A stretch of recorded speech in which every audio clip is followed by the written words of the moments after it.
Olá,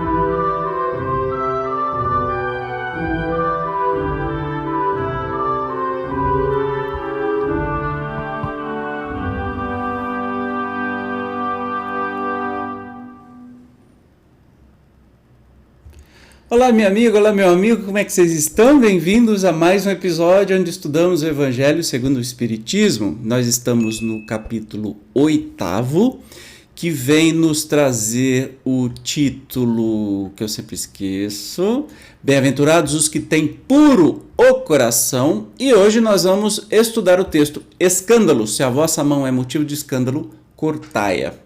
Pode parecer bem agressivo isso, mas vamos entender. Primeiro, vamos ao texto que está no Evangelho.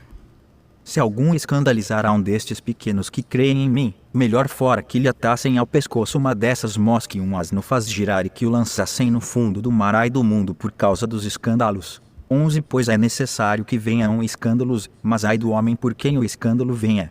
Tende muito cuidado em não desprezar um destes pequenos. Declaro-vos que seus anjos no céu veem incessantemente a face de meu Pai que está nos céus, porquanto o Filho do Homem veio salvar o que estava perdido.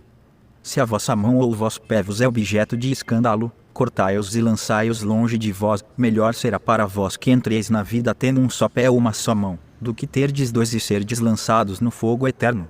Se o vosso olho vos é objeto de escândalo, arrancai-o e lançai-o longe de vós. Melhor para vós será que entreis na vida tendo um só olho, do que terdes dois e serdes precipitados no fogo do inferno. Então, primeiro vamos falar sobre fogo do inferno. Na verdade, Jesus sempre usava o Geena, que era um lixão, que vivia sempre pegando fogo e fedido pra caramba, e no meio de lixo, enfim, animais mortos. Então você pode imaginar, era esta a alegoria que ele fazia, mas claro que a igreja resolveu traduzir isso como inferno, porque inferno é uma criação, e que ganhou força quando Dante Alighieri escreveu a Divina Comédia, que aí ele fala do inferno, do recém-criado purgatório, porque isso foi criado, né, numa reunião entre os poderosos da igreja, e do céu, tá? Então, mas isso é outro assunto, a gente estuda isso em O Céu e o Inferno, ou a Justiça Divina, né? Então, estude lá, caso você tenha ficado curioso e não tenha estudado ainda, tá? Então, ele está falando sobre o escândalo. Eu gosto dessa frase, ai daquele, o escândalo precisa vir, mas ai daquele que causar esse escândalo, né? Então, se você lê este trecho do Evangelho, né, se escandalizar a um destes pequenos que crê em mim, melhor que se mate. Aí você pensa um tanto de liderança religiosa que fala em nome de Jesus e está fazendo tudo ao contrário, e assim, não ia ter corda no mundo para tanta gente que ia ter que se matar, seguindo os conselhos de Jesus aí, devido à grandiosidade, à gravidade desses absurdos que se faz, né? Então, vamos entender o que os espíritos disseram sobre este trecho. No sentido vulgar, escândalo se diz toda ação que de modo ostensivo vá de encontro à moral ou ao decoro. O escândalo não está na ação em si mesma, mas na repercussão que possa ter. A palavra escândalo implica sempre a ideia de um certo arruído. Muitas pessoas se contentam com evitar o escândalo porque este lhes faria sofrer orgulho, lhes acarreteria perda de consideração da parte dos homens. Desde que as suas torpezas fiquem ignoradas, é quanto basta para que se lhes conserve em repouso a consciência. São, no dizer de Jesus, sepulcros branqueados por fora, mas cheios por dentro de podridão, vasos limpos no exterior e sujos no interior. No sentido evangélico, a acepção da palavra escândalo, tão a miúde empregada, é muito mais geral, pelo que em certos casos não se lhe aprende o significado. Já não é somente o que afeta a consciência de outrem, é tudo o que resulta dos vícios e das imperfeições humanas, toda reação má de um indivíduo para com o outro, com ou sem repercussão. O escândalo, neste caso, é o resultado efetivo do mal moral. Então, Jesus está falando do escândalo, não é nem precisa vir à tona, porque assim, claro, tem muita gente que, se não descobrirem, estão dormindo tranquilamente, né? Mas se descobrir, mas que coisa, né? A gente teve aí recentemente a descoberta de que, além dos mandantes do assassinato da Marielle e do Anderson, por exemplo, teve o advogado que se colocou desde o primeiro momento ao lado da família, num cinismo absurdo, né? E ele tramou o assassinato junto e deu cobertura para que não se descobrisse nunca. Olha o tamanho do escândalo. Ah, mas então o escândalo é porque se descobriu? Não, o escândalo é do que foi feito, né? Esse cara não tem... monstruosidade é muito pouco, né, para descrever o que é este sujeito, que recebeu a família confiava nele, como alguém que ia descobrir quem fez este, e era ele mesmo, um dos autores. Olha o absurdo disso. Então é o que os espíritos estão dizendo assim, se ninguém descobrir, estão com a consciência tranquila, tá tudo certo, né? Mas aí se descobre, nossa, né? Aí a coisa fica diferente. Né? Então, Jesus está falando sobre o ato em si, não só o descobrir. É preciso que haja escândalo no mundo, disse Jesus, porque, imperfeitos como são na terra, os homens se mostram propensos a praticar o mal, e porque, árvores mais, só maus frutos dão. Deve-se, pois, entender por essas palavras que o mal é uma consequência da imperfeição dos homens, e não que haja, para estes, a obrigação de praticá-lo. Olha que interessante, né? É preciso que é necessário que venha o escândalo, porque nós não estamos aqui no jardim de infância, não estamos num mundo feliz, né? Não somos bonzinhos. Nenhum de nós é bonzinho, né? Senão a gente não estaria por aqui. Então é necessário que o escândalo venha. Primeiro, existe o mal, porque nós somos de natureza, né, ainda com muita maldade, né? Somos centelha divina, mas temos que aprender muita coisa. E o mal vem do orgulho e do egoísmo, assim como nós aprendemos no livro dos Espíritos. Mas também é necessário que o escândalo venha, e nós vamos ler isso agora, para que algo seja feito, porque todo mal que é feito, mas continua encoberto, não serve nem de exemplo para que não se pratique de novo este mal. Então, de novo, vou voltar no exemplo da descoberta aí dos mandantes do assassinato de Marielle Franco, da vereadora Marielle Franco. Se não se descobre quem fez, vão fazer de novo. Como tem aí indicativos de que já cometeram esse tipo de coisa antes e iriam cometer novamente se ninguém descobrisse. Então, o escândalo é benéfico quando vem à tona, até para dar uma lição na sociedade, dizendo, olha, não façam isso porque vocês serão punidos. Mas vamos ver o que diz o texto. É necessário que o escândalo venha, porque, estando em expiação na terra, os homens se punem a si mesmos pelo contato de seus vícios, cujas primeiras vítimas são eles próprios e cujos inconvenientes acabam por compreender, quando estiverem cansados de sofrer devido ao mal, procurar um remédio no bem.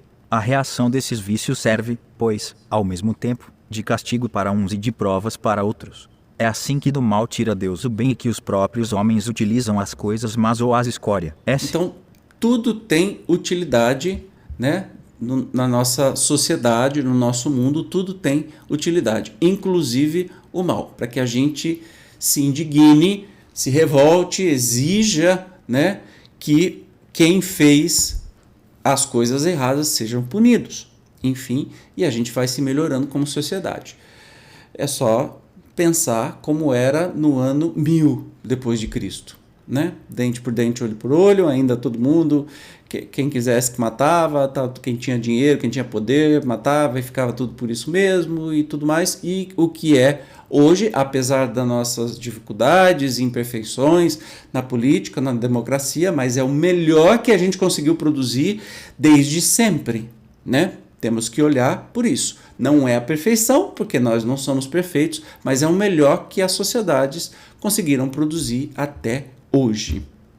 Sendo assim, dirão, o mal é necessário e durará sempre, porquanto, se desaparecesse, Deus se veria privado de um poderoso meio de corrigir os culpados. Logo, é inútil cuidar de melhorar os homens. Deixando, porém, de haver culpados, também desnecessários se tornariam quaisquer castigos. Suponhamos que a humanidade se transforme e passe a ser constituída de homens de bem, nenhum pensará em fazer mal ao seu próximo e todos serão ditosos por serem bons. Tal é a condição dos mundos elevados, donde já o mal foi banido, tal virá a ser a da terra, quando houver progredido bastante.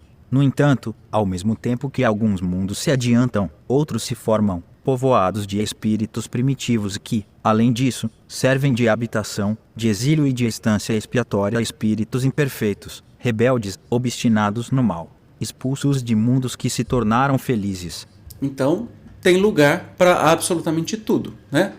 Então, obviamente que se não existisse mais o mal no mundo, então Deus não puniria ninguém? Claro que não. Para que punir se não existe o mal?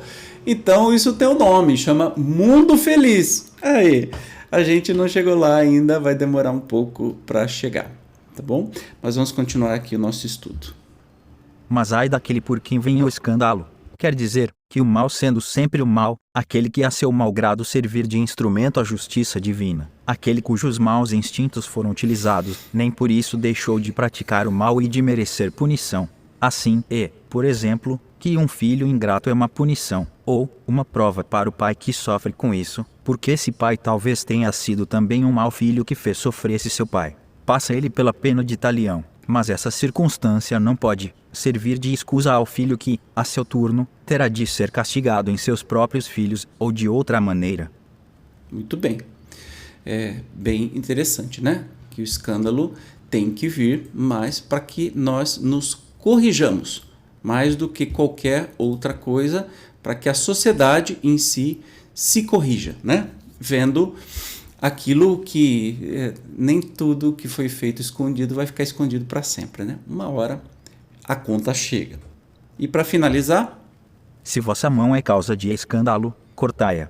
Figura enérgica esta, que seria absurda se tomada ao pé da letra, e que apenas significa que cada um deve destruir em si toda causa de escândalo, isto é, de mal, arrancar do coração todo sentimento impuro e toda tendência viciosa. Quer dizer também que, para o homem, mais vale ter cortada uma das mãos, antes que servir essa mão de instrumento para uma ação má, ficar privado da vista, antes que lhe servirem os olhos para conceber maus pensamentos. Jesus nada disse de absurdo, para quem quer que apreenda o sentido alegórico e profundo de suas palavras.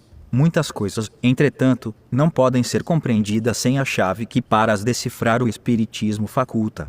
Jesus não estava sendo cruel quando fala de cortar a mão, mas quando ele pensa, né? Ele estava dizendo assim, olha, você é um espírito imortal, você teve 200 encarnações antes e vai ter não sei quantas depois. Se nessa vida você tem uma mão que pega numa arma para matar uma pessoa, é preferível que você corte a sua mão para não executar esta ação e se arrepender pelas próximas 100 encarnações e pagar por isso. É melhor que você fique sem mão na vida do que fazer isso. E muitas expiações, aí não são provas, são expiações, que são programadas antes do reencarne, muitos espíritos preferem, por exemplo, vir sem uma mão, porque talvez, então isso não é via de regra, não quer dizer que todo mundo que não tem uma mão significa que foi assassino na outra vida. Não, que isso é infantiloide, é uma bobagem que muito espírito adora ficar falando, tem nada a ver isso, mas pode ser que, né? Então vamos deixar o nosso veneninho julgativo, que a gente gosta de julgar os outros e olhar pra gente como se a gente fosse um santo, né? Vamos deixar o veneninho de lado e entender como um exemplo de que Jesus disse. Ora, o espírito pode escolher vir sem uma mão, porque aquela mão, por exemplo... bati no microfone. Aquela mão, por exemplo, numa vida anterior, causou uma série de transtornos nas próximas encarnações. Então, é sobre isso que Jesus estava falando. Combinado? No próximo episódio, nós vamos começar a ler as instruções dos espíritos, ou seja, as psicografias referentes a este tema. E no próximo, o título Deixai que venham a mim as criancinhas. Eu te espero como sempre. Obrigado pela sua presença e até o próximo. Tchau.